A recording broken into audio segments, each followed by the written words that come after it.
Okay, so in standing, feel where your weight is.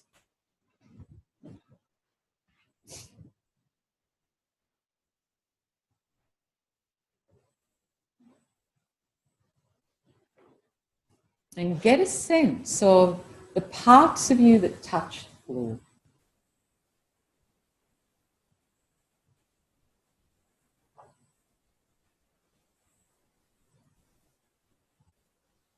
And are the parts of your feet that touch the floor that feel a little bit more bony contact?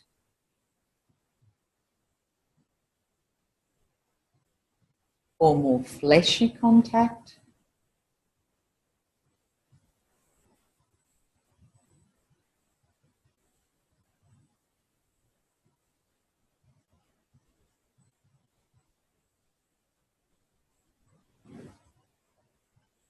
And really slowly, not a big movement, begin to shift your weight just a little bit forward, just a little bit, and feel, how do your feet adapt to that? So this cardinal direction of moving, beginning to move forward in space. So this isn't so much about counterbalance. That part of you goes forward and part of you goes back. We're really simply feeling, how do you transfer your weight forward? And how do you know what's the message, the internal sense that you have that that's far enough?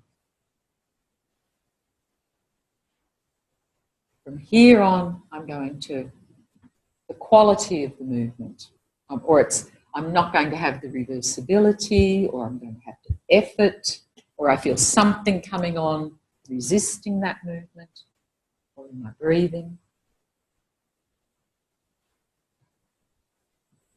And just to really notice, where is it in you that you most feel that stop? And put your hand there. Put your hand wherever on you feel that's where I begin to put the brakes on.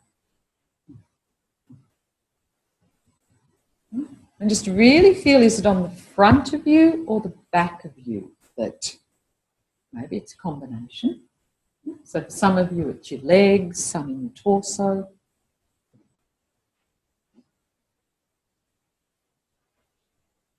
And then go a little bit backwards.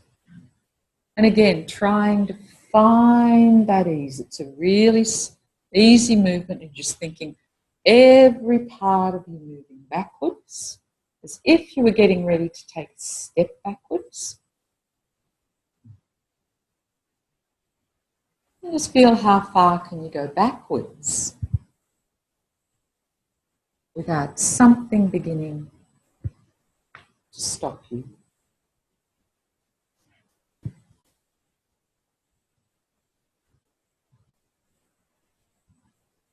And that you can really pay attention. Is it your breathing that you first notice the change in? Something in the throat, your shoulders. Really spread your attention. Your back muscles or your belly. Your fingers or your feet.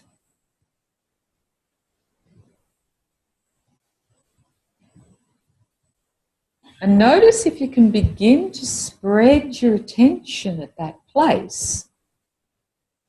Maybe that allows you to go a little bit further. If you can spread your attention.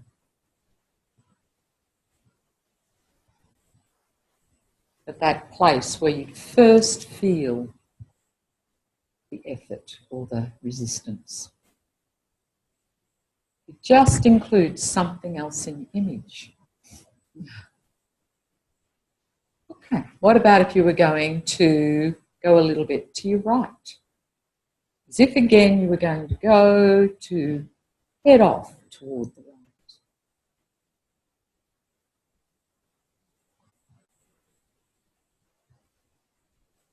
So we're just getting an idea of which of these cardinal directions are easier for you.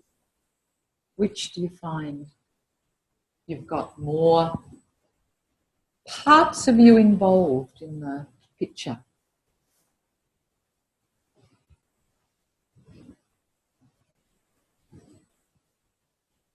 So that you could get to a place with absolute quality where maybe your left foot gets ready to lift. Maybe. And then do the same thing to your left. And I would predict that it'll be different.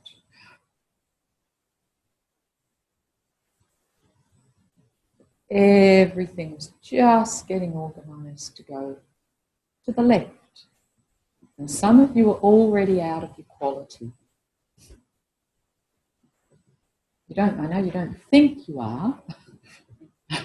And that's what we're working with always, our kinesthetic sense of when we've done too much. That's what we're continually redefining and making more distinctions about as a Feldenkrais practitioner.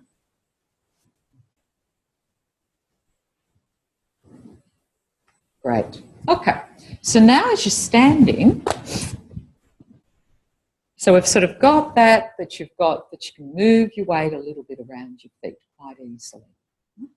So could you now begin to cross your arms really slowly, really, really slowly, and just keep as big a picture as you can and feel, how do you do it? What do? You really feel the sequence at which you do it? Do both arms start moving at the same time? Does one stop at one stage and one takes over? So you're looking at the timing.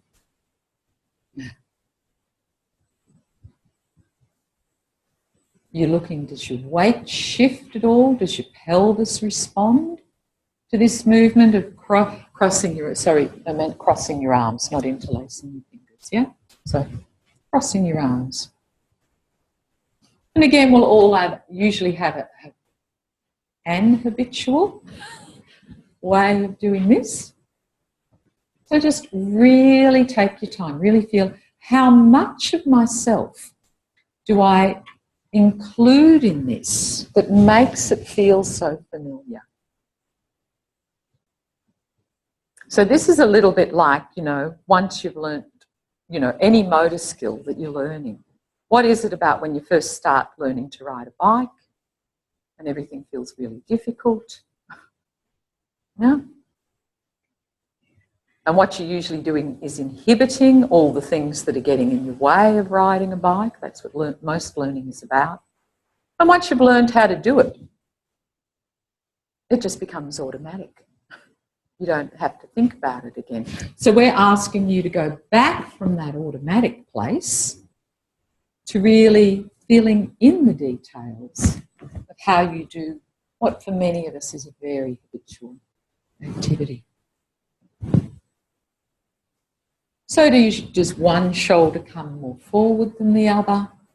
Not. Does one shoulder maybe go up compared to the other? And how does that influence what happens in your pelvis? What happens in your feet?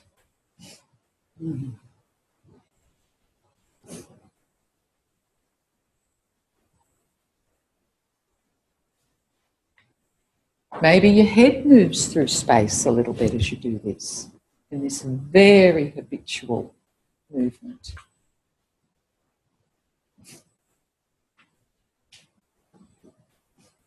So generally, and it's not always the case, but when something's very habitual, when it's very easy in our perception to do, it usually means we involve more of ourselves in the movement. That's why it feels easy. It's also familiar, but generally it's easier because generally if we really slow the process down, there's more of us involved in the movement. So now think about non-habitual crossing of your arms. And again, just feel what's happened in your brain. Has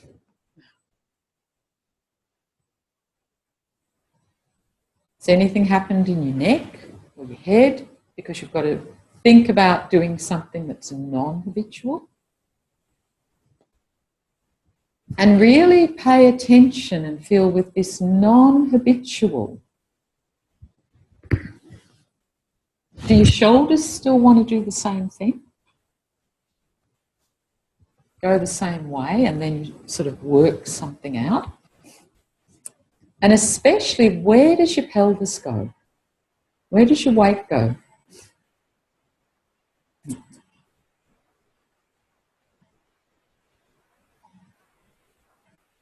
Because often, in my experience of doing this with lots of people, the non-habitual is because we're still heading in the same orientation, but we're just putting our arms the other way.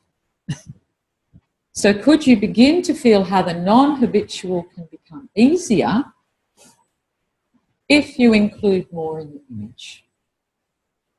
And feel free to go back to the habitual at any time.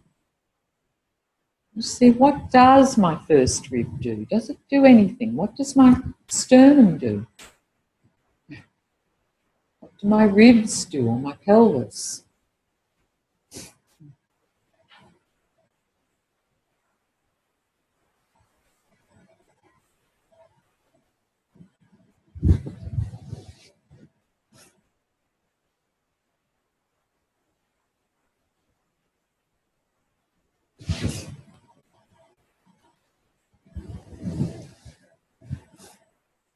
And especially that initiation of movement, because that's the whole movement there. Is there something that you do habitually there as part of your posture that you could maybe come in and allow a different direction to happen, slightly different orientation space, that would make crossing your arms in the non-habitual way make more sense? But it would simply happen.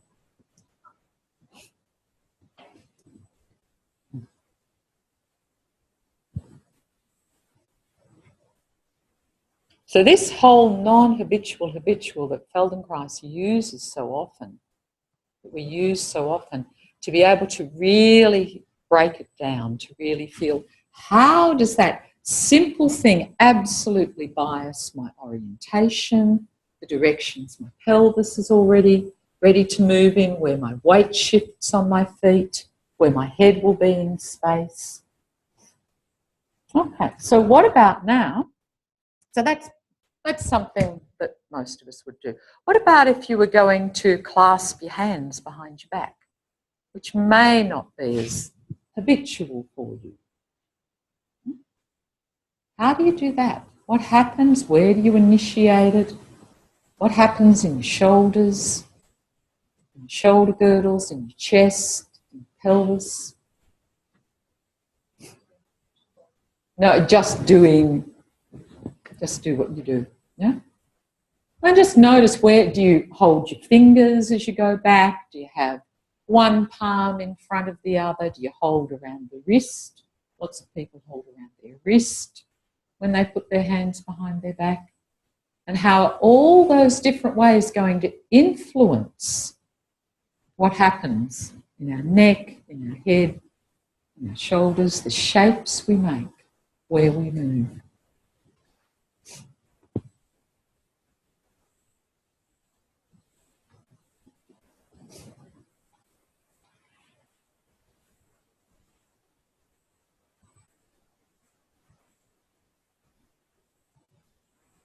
What about if you crossed your arms behind your back, so you held your elbows?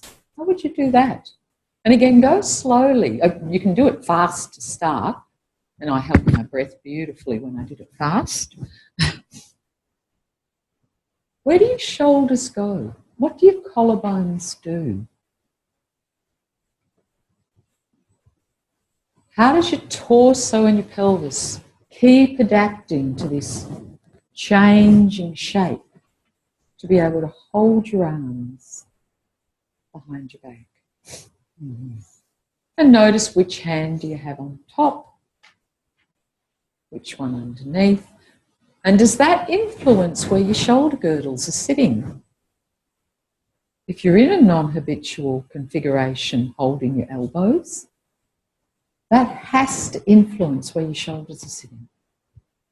Can you feel that in yourself? Can you feel that they are in slightly different positions?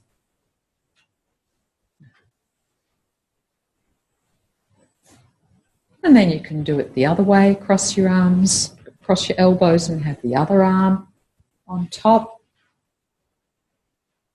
And just see what do you have to do to adapt to that? How could you make it easier?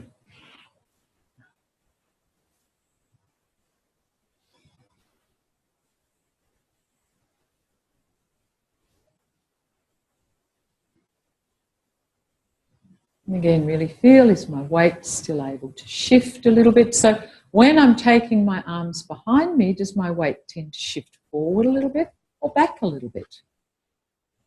Or maybe it shifts forward and then it shifts back. But can you feel there's something happening? Maybe you go a little bit more to your left foot or your right foot, depending on what's happening in your shoulders. So the more details you can pick out here, the richer the tapestry that you can begin to sense on yourself, the richer the tapestry you can sense in other people. And the richer the tapestry you have of all of the possibilities that could happen.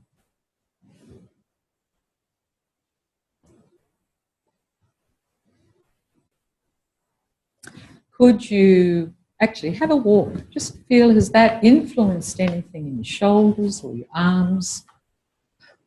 Doing those movements with your arms.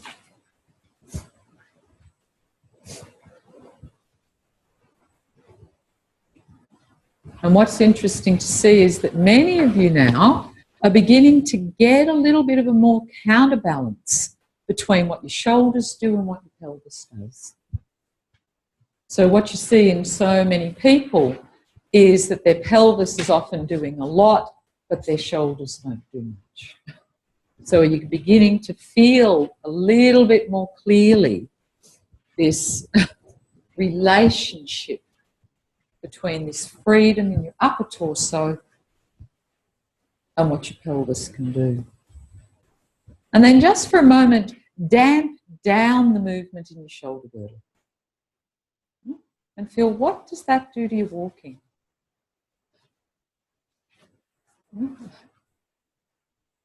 What does it do to the availability of your pelvis to have freedom? And then just allow whatever you've got at the moment in terms of this increased awareness of your shoulder girdle, your upper ribs, your sternum,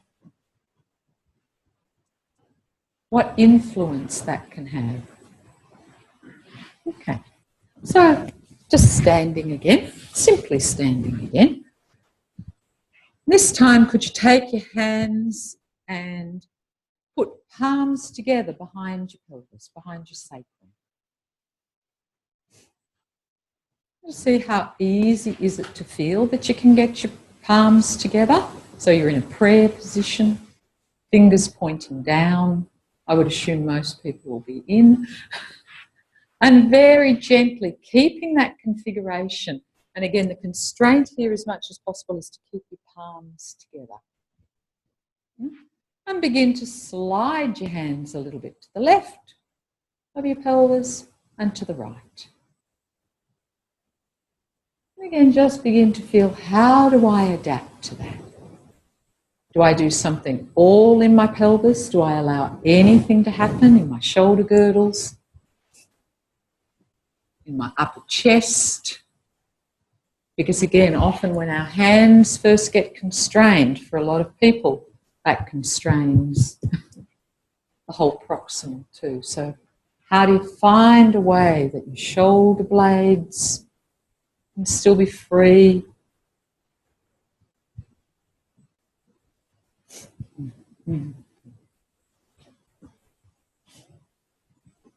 And these are wonderful little movements to do, you know, before you do FI. Start to get some of this freedom.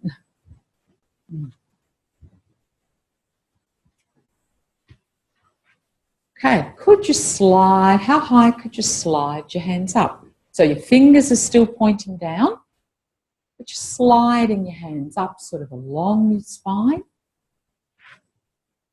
And just feel to get, what do you do with your torso, Is there a point where you'd get taller or smaller?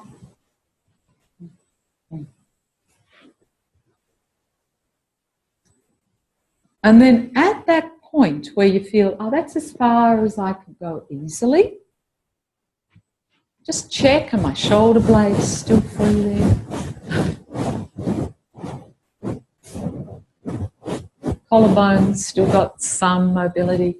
And could you begin to turn your fingers in towards your back so that they begin to point up to the ceiling? And again, feel what needs to adapt here through your ribs, your torso, your belly, to get this ability to have, and if your palms come apart, that's fine. Simply notice that that happens. That's great, Karen. Just stay in the ballpark. No? And how far up could you take now? Slide your fingers up toward your head, the back of your head. And how mobile do your ribs have to be to allow your shoulder girdle room to move? So this is an absolute relationship between the two of them. It's got a lot to do with your belly, being able to change its shape.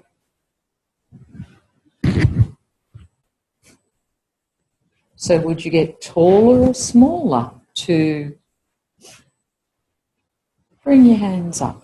Let's do that a few times, going down toward, pointing down toward the floor at your sacrum, feeling how your elbows widen as you come up. Where do your shoulders initially have to go to turn your fingers forward? And then where do they have to go as you take your hands further up? And really take these gently. Please do not strain your shoulders to do any of these movements. So we've got you in standing because this, you've got more mobility here. You're not as stuck, you're not as constrained, if you like. You can shift your weight more, gives you more options. And then with your fingers down, could you maybe find a way to start to make a circle? So you could go out to the right and your fingers could point out to the right, and then they could turn to point up to your head, and then they could go over to the left and point to the left and come down and point back down toward the floor. And again, it's a circle, it's a clock. It's not that you have to do it. You're just simply using this as a device to go, some of these orientations aren't as clear for me as others.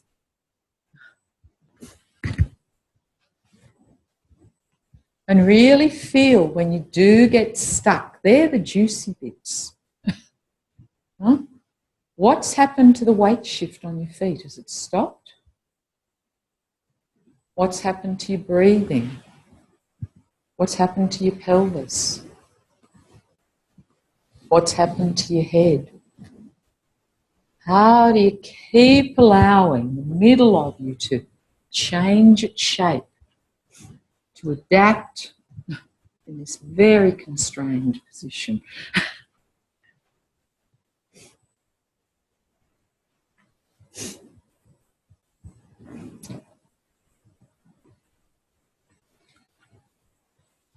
Could you go the other way if you haven't already?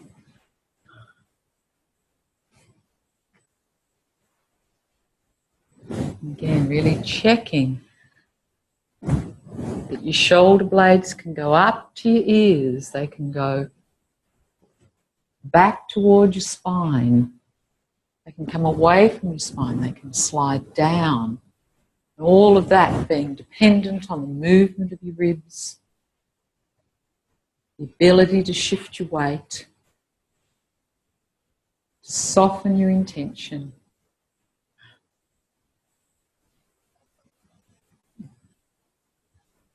Okay, leave it, have another walk and see how does that feel now when you're walking.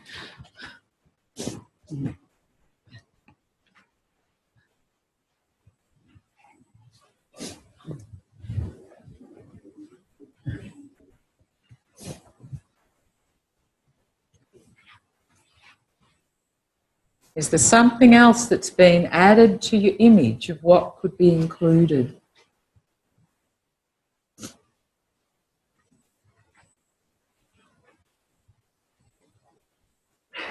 Okay, and come back to your mat.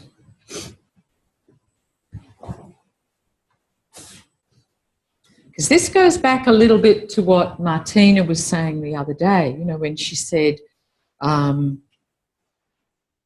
I did this and it was really good, but she didn't really know what had changed that was allowing her to have less pain. And that's the process that we're going through. And that's the self-image part of it. What's getting included in my image that I don't normally include? What's waking up? Is there a little bit more length somewhere or width, or is something happened in my 3D image of myself? Maybe it's something in my throat that I've got more space there. Maybe it's something in my jaw or my tongue, or something that my breath can move in a different direction than maybe it goes in. But it's this detail, this level of going through our self-image that we can keep coming back to and refining. Okay, have a lie on your back.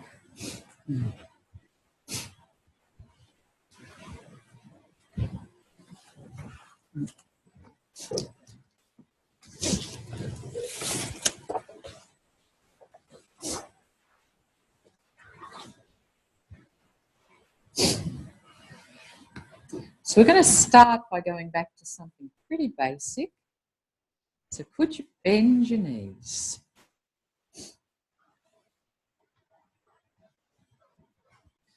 And really notice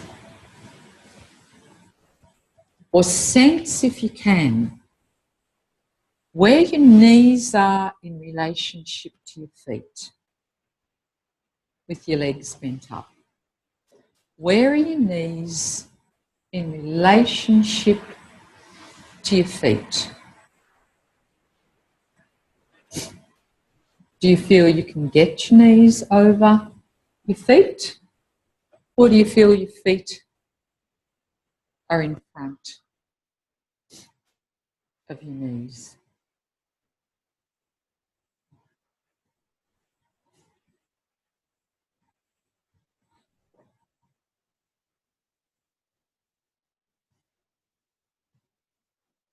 Okay, so now we're going to do a pelvic, we're going to explore again some of the hours of the pelvic clock.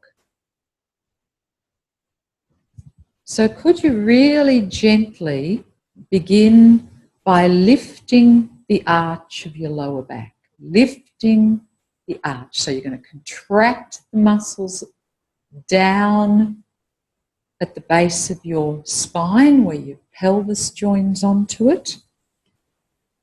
So it's a really active contraction in your lower back so that you're sort of going to lift your pelvis in a way to put your tailbone more toward the floor.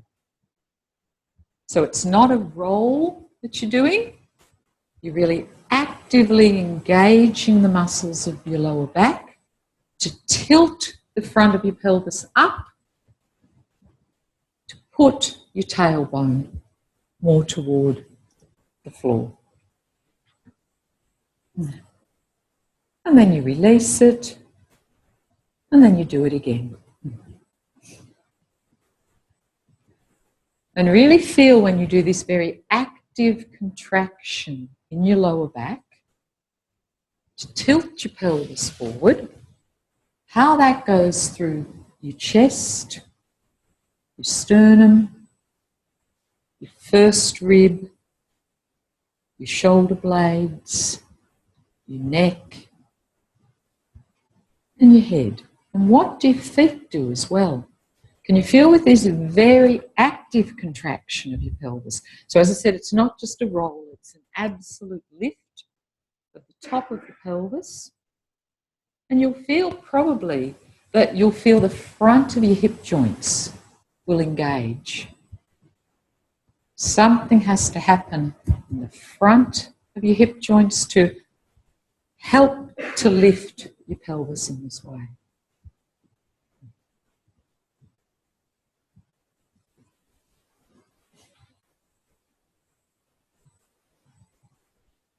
And again, really feel how that asks the rest of your torso to be engaged. And leave that for a moment.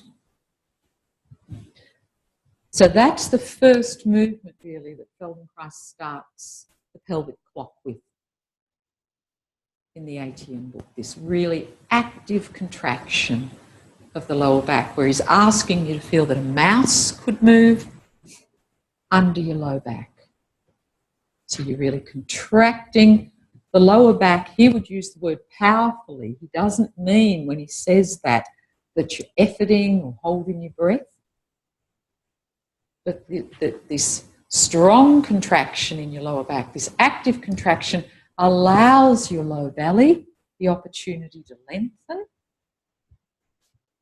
which allows you to lift your pelvis to place your tail on the floor. So feel the difference if you more just roll across your pelvis. So it's like you've got, wherever your weight is, you just do this roll across. So it's not such an active movement, it's more a roll across the ground, if you like. See if you can really differentiate between those two ways of moving your pelvis. So you're still rolling towards your tailbone, and see, is that different than tilting your pelvis, lifting your pelvis to do it?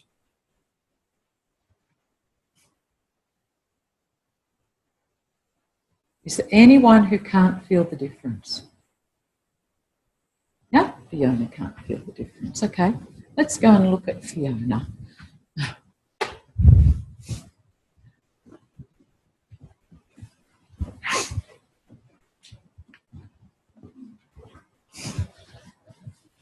Don't mind you, Fiona, you're fine. Okay, so the first one we asked her to do was to actively contract the muscles in her low back, to lift the top of her pelvis.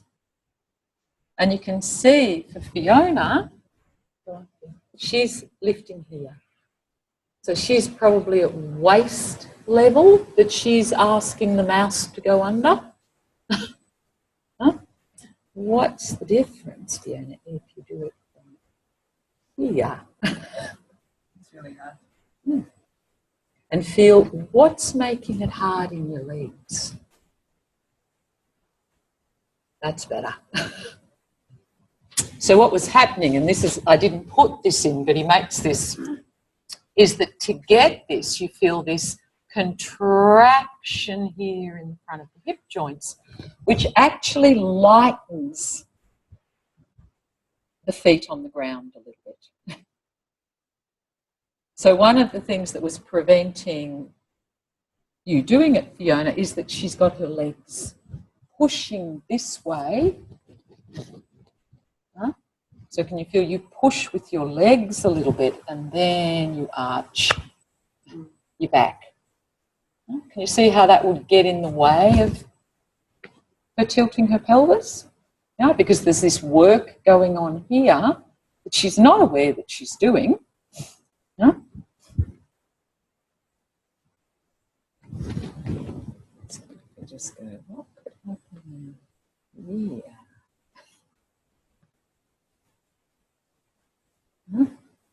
And look now what can happen, what is asked to happen in her upper back, and then go back to where you would normally do it from, Yeah, and can you see the increased effort in her neck and throat? No, when I do it, if I try to do it slowly though, then it's just a roll. I can't. Yeah, so do the roll now. Yeah. So what would be the difference? What could we say to her that would give her the difference, seeing you can all feel the difference?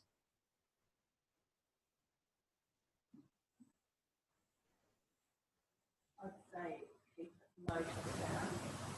Keep the movement lower to about if you're rolling. If you're rolling, so that the curve isn't going to change as much. That's more rolling. Perfect. Yeah. And then not rolling is more about that going down. So one's making the arch much bigger. Does that make sense? No? So in the tilt, the arch is much bigger. So if I've got the spine and I'm doing a big change in the curve here, I have to have bigger changes all the way through the spine. Whereas if I'm doing more the roll, which you said so beautifully, just don't arch your back as much, you don't get the same level of change through the back. You consider suggesting to feel, sense breathing in the expansion of Absolutely. But the really big thing is the size of the arch usually that you're going to get.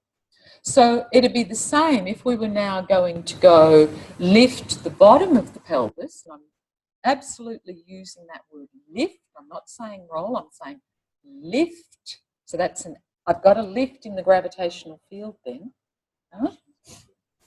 And roll so that the weight goes to the lumbar spine. Yeah. That I can understand better, but otherwise. So could you roll it and not lift it? Yeah, there's the roll. Huh? Mm. They're also like rolling with the same shift across the floor rather than up and down. Yeah, if we look on the skeleton, thanks, Mina. And again, we all have difference in what directions we know.